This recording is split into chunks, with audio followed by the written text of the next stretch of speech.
Welcome to the deep dive.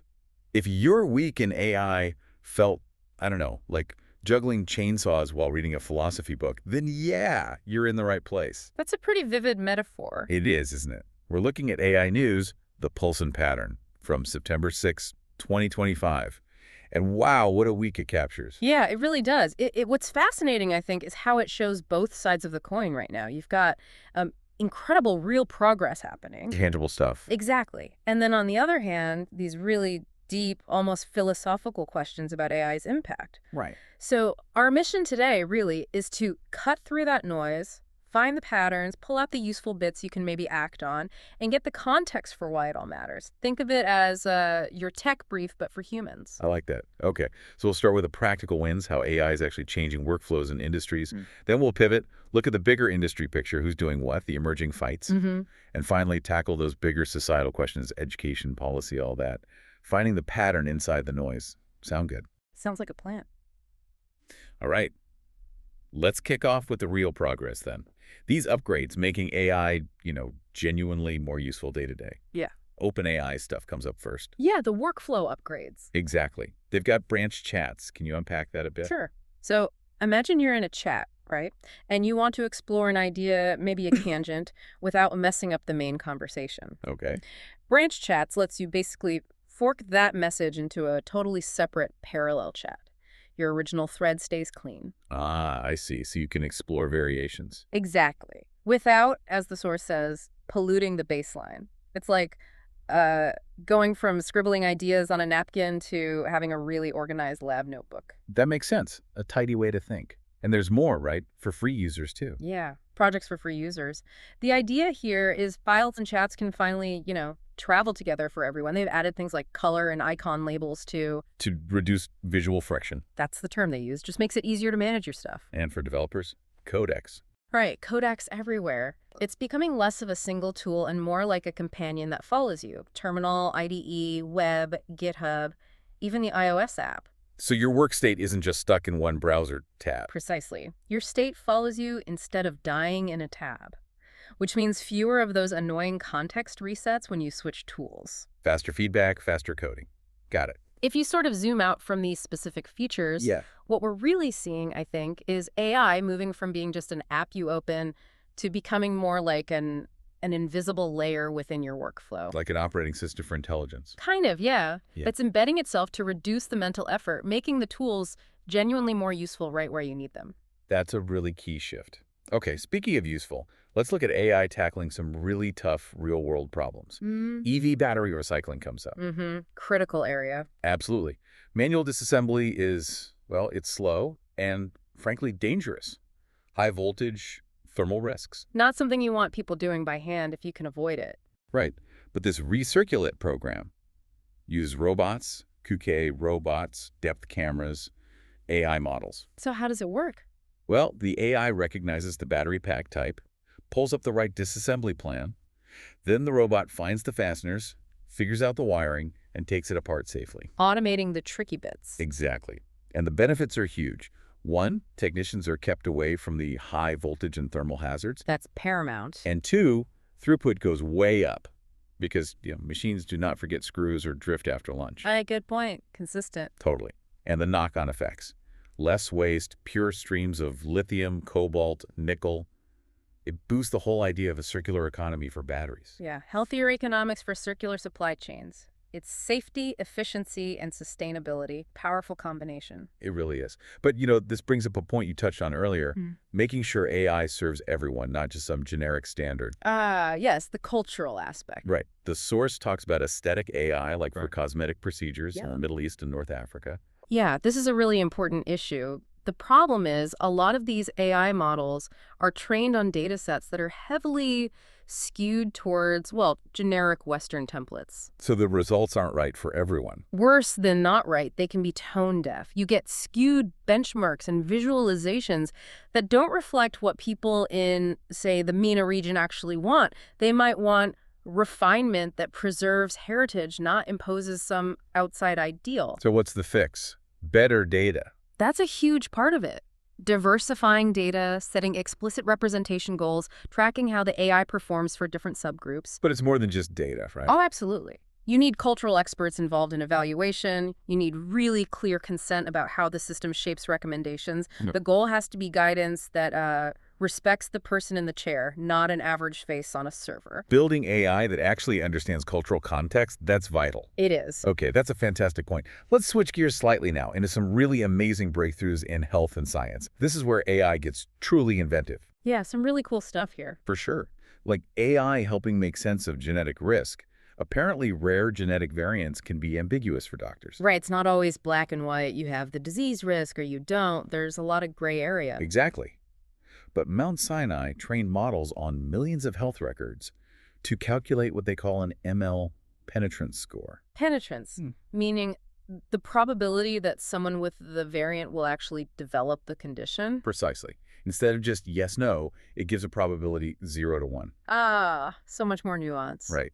And that clarity changes things. Variants that seemed uncertain might show a strong signal, or ones thought risky might turn out to be pretty benign in practice. So doctors can make better decisions about screening, prevention, or even avoiding unnecessary procedures. Exactly. More precise, data-driven care. Then there's AI for brain metastases. High-stakes stuff. Absolutely. Yeah. Planning treatments like radiotherapy needs incredible precision, often under time pressure. AI is helping here with detection, segmenting tumors. So drawing the boundaries for treatment. Yeah, and also helping classify tumors for biopsy or therapy choices, and even telling the difference between tumor recurrence and side effects from radiation. What kind of AI are we talking about? Things like CNNs, transformers, radiomics, basically advanced image analysis techniques. Of course, it's not perfect yet. Challenges like data variation, tiny lesions. For sure. The source mentions those. But the path forward seems to be bigger, multi-center data sets, and importantly, calibrating the AI's uncertainty so humans know when to double-check. Right, it's about AI as a co-pilot, an augmenter, not a replacement for the clinician's judgment. Precisely. A second pair of eyes. But sometimes it's about pure invention. Yeah, now I'm intrigued. The AI designing new antibiotics story. This is incredible. Ah, yes, pen engineers. Right. They use diffusion models, these generative AIs, guided by a protein language model. So an AI that understands protein structure. Guiding another AI to create new molecules?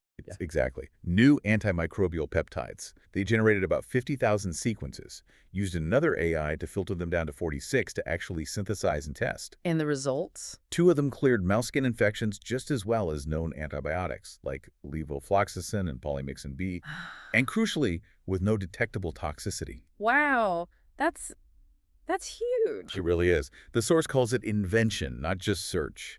The AI is writing candidates that do not exist, but it has learned what properties make something kill bacteria without harming us. So the potential is to drastically speed up antibiotic discovery, which we desperately need with rising resistance. That's the goal. Compress years into days.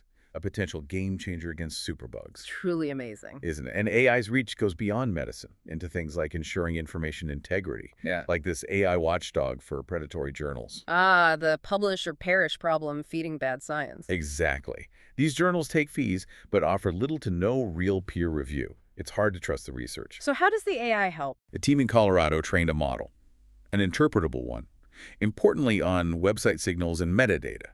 Things like unclear policies, sketchy editorial boards, weird authorship patterns, bad grammar, unusually high publication volumes. Red flags, basically. It flagged about 1,400 journals, and human review confirmed around 1,000 were concerning. So it helps librarians and editors focus their attention. Yeah, speeds things up.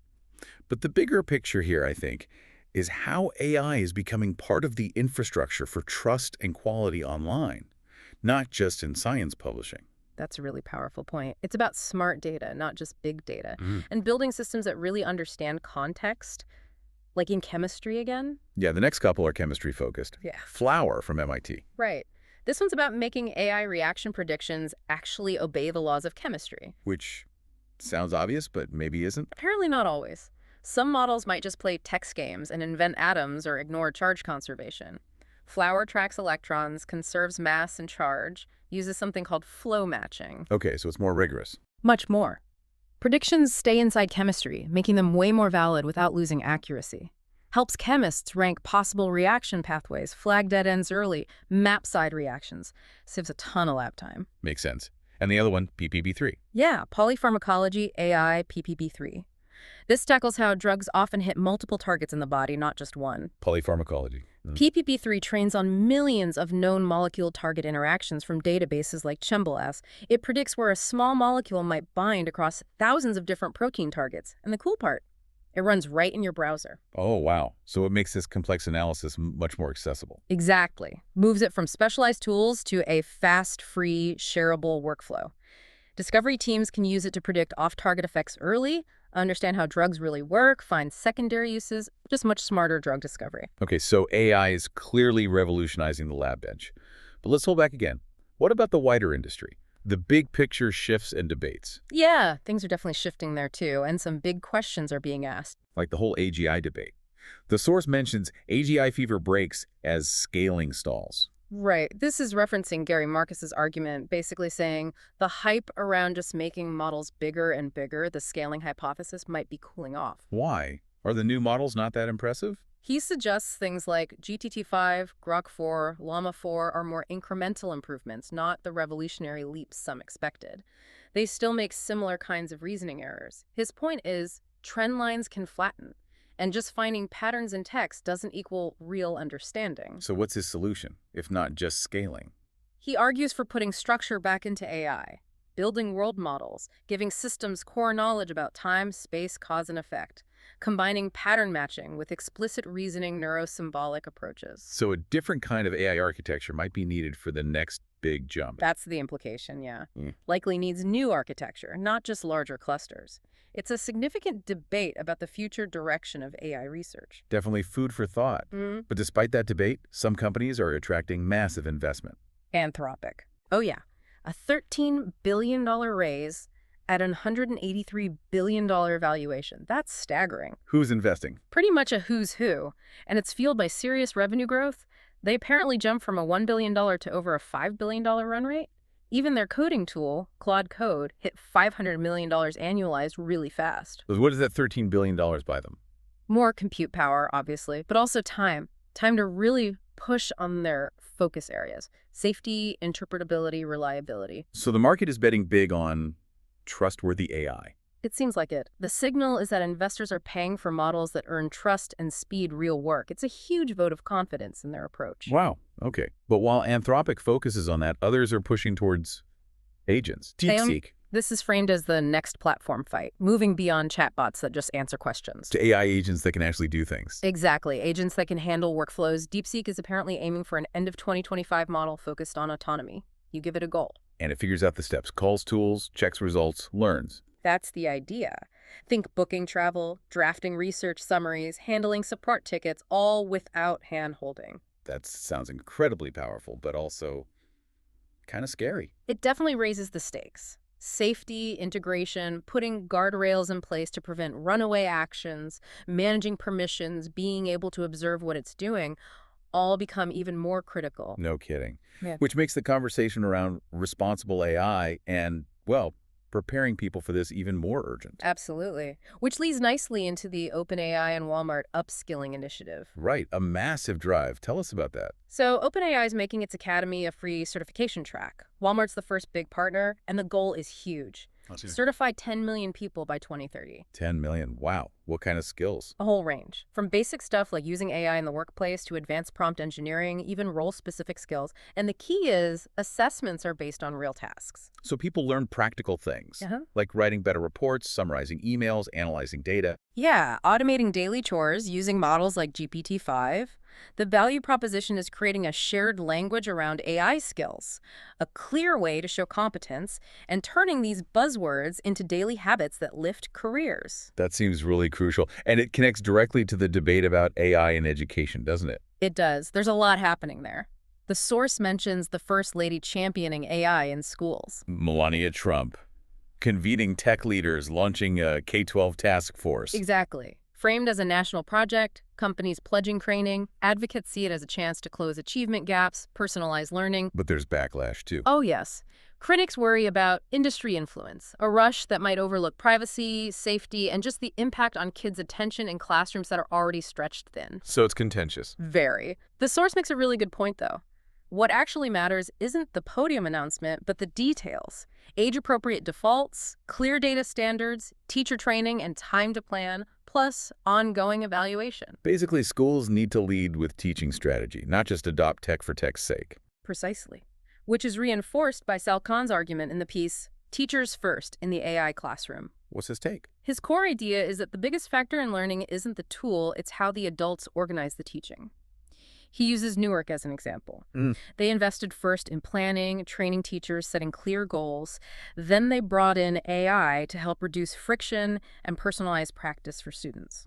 So AI supports the teacher, it doesn't replace the core relationship. Exactly. It augments teaching, gives teachers back time, provides useful insights, but it can't replace trust, curiosity, and the sentence that sounds like a hand on a shoulder, I believe you can do this. The human element is key. That really resonates. And thinking globally, ensuring AI access is fair means tackling big data gaps, right? Like in Africa. Yeah, the language gap issue is huge. Africa has about a quarter of the world's languages, but most AI models just ignore them. Why? Not enough data. Exactly. Scarce text and speech data. This creates real barriers to accessing services, education, information, things many of us take for granted. So what's being done? Well, projects like African Next Voices are tackling it head-on. They recorded 9,000 hours of speech across 18 languages in Kenya, Nigeria, South Africa, and made it open access. 9,000 hours. That's massive. It is, and the payoff is direct. Farmers can ask questions about crops in their own language.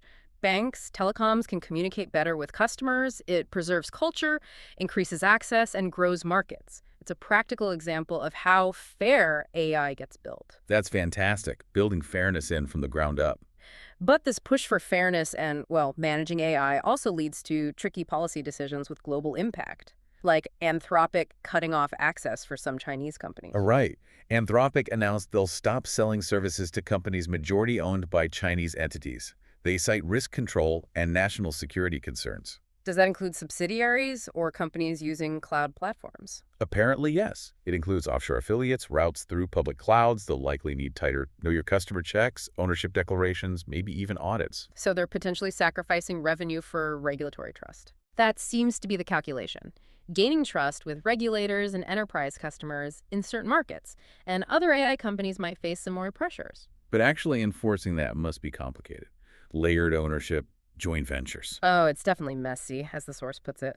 But the big signal here is that access to the most powerful AI models, the frontier models, is becoming a tool of geopolitics. It's a policy lever, not just a product SKU. Wow, that's a significant shift.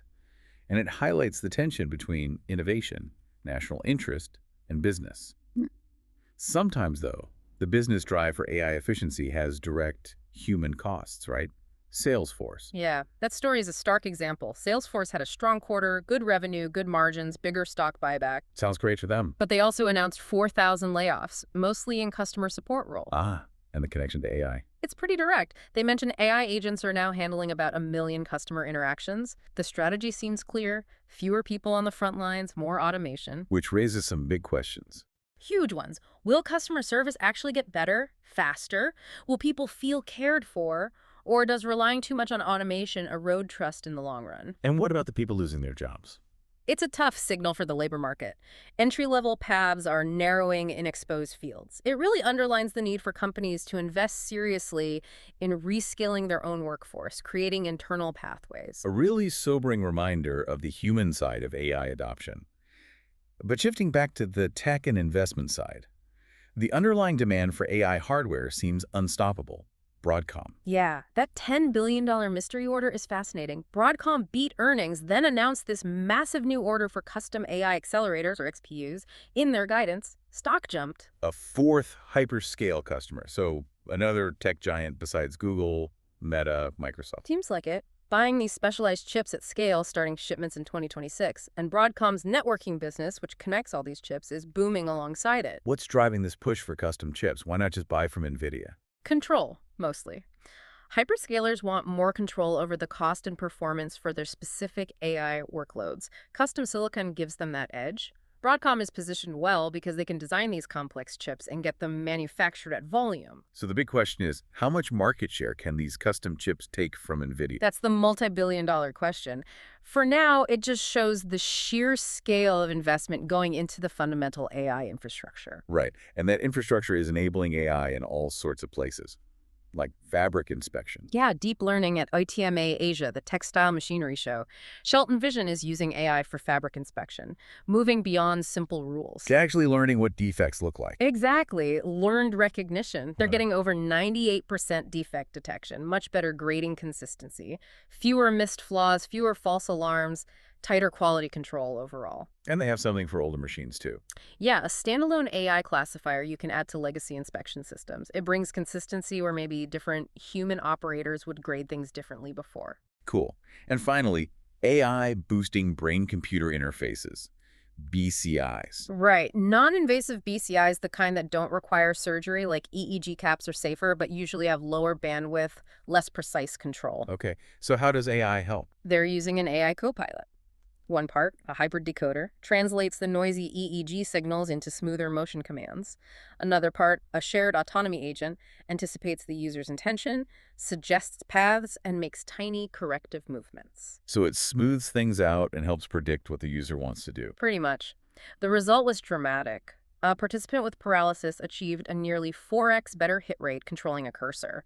They could even use a robotic arm to pick and place blocks, which wasn't possible without the AI assist. Wow, so the human sets the goal. And the AI handles the fine motor control, the stabilization, reduces the mental effort for the user, boosts what they can actually achieve.